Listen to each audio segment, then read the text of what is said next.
শহরের জীবন আর ভাল লাগে না, মনে হয় গ্রামে চলে যাই। গ্রামের জীবনটা অনেক সুন্দর। আসসালামু আলাইকুম, welcome back to my channel.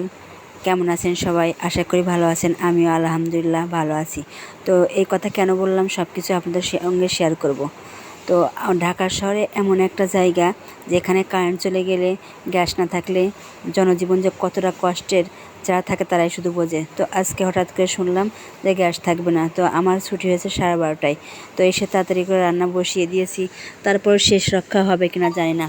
তো চেষ্টা করছি তাড়াতাড়ি রান্নাটা করার জন্য। তো আমি আজ ডাল রান্না করবো, মাছ ভুনা করবো। তার জন্য আমি ভাতটা বসিয়ে দিয়েছি এবং ডালটাও বসিয়ে দিয়েছিলাম।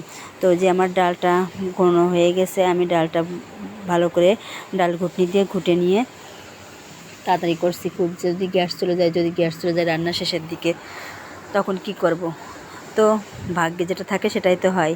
তো আমার ডালটা হয়ে গেছে, কোনো মতো ভাতটাও হয়ে গেছে। ভাতটা আমি নামিয়ে সাইড দিয়ে রুমে রেখে আসছি।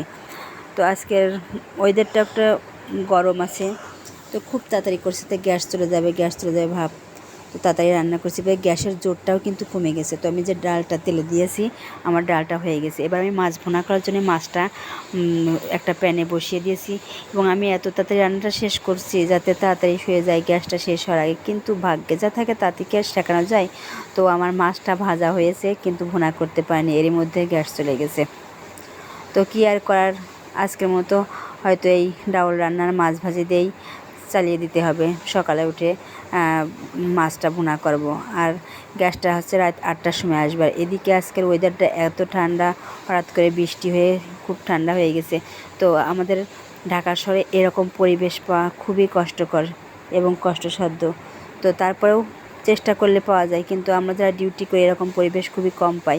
তো আমার পাশের রুমের ভাবির সাথে আমাদের পাশে একটা মাঠ আছে, সেখানে গিয়েছিলাম হাঁটতে। তো যেহেতু বৃষ্টি হয়েছে, ঠান্ডা পরিবেশ, এত সুন্দর লাগছে।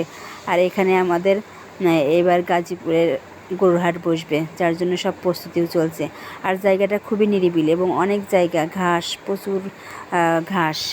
জায়গাটা খুবই পছন্দের। অনেকে এখানে যায় আনন্দ ফুর্তি করে এবং ছাওয়াল আছে যারা আশেপাশে সব যায় খেলাধুলা করে। তো জায়গাটা অনেক ভালো লাগে আমারও।